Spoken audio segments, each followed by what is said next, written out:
We know what kind of football player we want. And we also have confidence in our coaching staff to get these guys up closer to their ceiling. Look at this guy. Now, he looks like he's not going to be setting the other end. He's not the Hutch bookend right now. And if you look at the guy in gym shorts, he looks like he's a run-stopping, edge-setting, stereotypical 2013 defensive end. But then you look at the numbers, and the guy is a dog. Not just because he barked at Minnesota's line coach at the combine, but he's a dog, right? He's raw. He reminds me, my comparable, I think obviously for many reasons, is Ziggy Ansah. But I was going to say, don't even say he reminds me of you in high school. Ziggy Ansah was a first round draft pick. So we're getting a guy that is very raw, but very coachable, very motivated, very intense, fits the culture with 20 sacks in 2 years. The guy has played less organized football than I have, or Wayne has. Granted, Wayne played at a higher level than I did, and I played at the bullshit level that everybody plays at, but years in the calendar, this guy has played less football than either of us. But it's that mentality and that coachability. Now, Mark, to answer your question, his RAS score was like a 4.57. He's raw. He has the intensity. Seventh round. Perfect. 7th round, dude. So he's coachable. He's nasty. He's going to be like Rudy. I love it. You know what? As much as he's like a project fit for Detroit, I like to think that the Detroit organization was thinking of connecting a lot with their that culture that demographic. There's an opportunity there out in Dearborn with some fans gravitating towards the team now, and this guy can be a cultural hero in Detroit. Dearborn, Dearborn was fired up, right? Oh, they had to. My God. They had to have been. He's the first Egyptian born. He is now the Middle Eastern king. This guy, all those nations are supporting this guy, no matter what. They're all united because this guy plays football now. And let me circle back. I gotta get him a Golf of America hat too, and welcome to Detroit. Jesus Christ. His phone conversation that has since or subsequently been TikToked and televised and everything with Dan and with Brad and with Sheila, it wasn't lip service, dude. That dude was in tears. Everyone in the room, I'm assuming family, close friends, right? Absolutely joyous that he got selected. And what he said, and it's kind of, I could never put my head in this space, but I'll die for you, Coach. Hitch. Let's hear it. I'm about to show it. Can you see it? I just want him to believe in me. I just want him to believe in me. I would die on that field for you guys. I promise I would. So fuck your rasp. This is a guy that wanted the opportunity, and he's granted the opportunity. And in this seventh round, 20 sacks in 2 years out of Boise, 7th rounder. If this guy can manufacture 4 to 5 sacks a year, awesome. If this guy becomes a special teamer, awesome. 7th rounder. He's the jersey that I'm getting you. There you go, dude.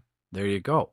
Well, let's do this. Listen, we got a Pistons game going on right now that I got to get upstairs to, and we've been at this for about an hour already. I got to get going as well. One more pick that we have to address. Well, if you want to talk about Dan Jackson, go ahead and talk about Dan Jackson. And I'll do it quick if you guys got to go. But yep. my comparable to Dan Jackson. Does anyone else thought about a comparable to Dan Jackson? The fact that his name is Dan Jackson. Is he a safety? He is a safety. Yeah, from Georgia. I have no idea. A safety from Georgia. So, again, a big, successful school with an established program. My comp to Dan Jackson is Miles Killebrew. Okay, there's a name I haven't heard about. Miles Killebrew, big fan favorite. My notes that I have here after watching everything and reading everything is absolute downhill tackler. This guy is going to be able to play up in the box or towards the line of scrimmage like some safeties of old, right? He's still in the league. Killebrew? special teamer Yeah, he for still plays- Indianapolis or No, for the the Steelers. Steelers. So I didn't he know he was left still in the Detroit league. and went to the Steelers. I didn't know he was still in the Steelers, but he's a special teamer all-star. He's a fan favorite because he's a dog. So we went out and we drafted another dog that will be able to make an immediate impact on special teams, if not more. And every highlight that I have looked at from this guy is if he is not at the line of scrimmage making a play there against the run or in the backfield, he is running downhill, crushing people. He's a aggressive, violent guy, kind of like Branch, who might get some flags until he picks up more of the speed of the NFL. But we go out in the 7th round, we get a guy that I believe can make an immediate special teams impact, can be our 4th, maybe our 5th safety, and really push for a spot on this 53 in the 7th round. So there's nothing not to like. Well said. I agree. I mean, you've said it over and over again. We like the draft a lot. I like the 7th round pick I've ever heard. I'm fired up. I'm fired up, guys. I got 5 pages of notes. And if you guys got to go watch the Stones, next week we're going to talk about my UDFAs. I got 2 pages of notes on UDFAs, one of which is Zadarius Smith's nephew. Drink a lot of cranberry juice, you can get rid of that. What, are you on your period? Yeah, so next week is May. I am going to be out of commission for Tuesdays. Well, we're going to pick another day, and we're going to do a long recording and bank up a bunch of episodes, and Hitch can talk for hours about whatever he wants to talk about. I'll leave it to the chat. We can bring up our own yearbooks. If I'm monopolizing this, let the chat tell me, but I'm fired up. No, I'm fired up, dude. I love it. And for real, there's a strong list of UDFAs here, and I just said it. I don't know if you heard me, but one of which, Zadarius Smith's nephew, a wide receiver that is direct bloodline to Zadarius. So is he coming back? Cool. Maybe. Is he at the Pistons game right now? I would like Probably. to think. So yes, we got some UDFAs with, to talk about.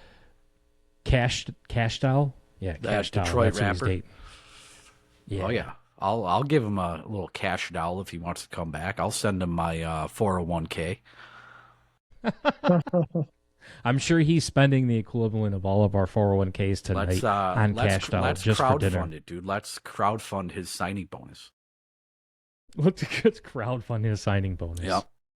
I'll tell you what, if you get that going, and also too, you need to order Mike, your brother-in-law, a Lions hoodie. I knew you were going to call me out on that. We got some merch, right? I'm doing it publicly because we have merch, and I said, because he's been such a loyal fan and he fact-checked you instantly, that he's owed some gear. And I will buy him the gear, but you said, no, I will buy him the gear. He's my brother-in-law. I'll buy him the gear, dude. And I'm lazy. But that's why I'm putting it out here on the public internet right now.com. Mike McGroarty, Trevor Duffney, you're going to get a little care package here on payday. Trevor and Mike are ride or dies for us, and they look forward to us. They pump us up. They put the word out for us, just like I'm sure Doc does. Doc should get a coffee mug too. Yeah. We'll have to get him a Tampa Bay Buccaneers one though, because he's a Bucs fan. We got to get him. We'll have to. Can we get a make him his own special one. We could do.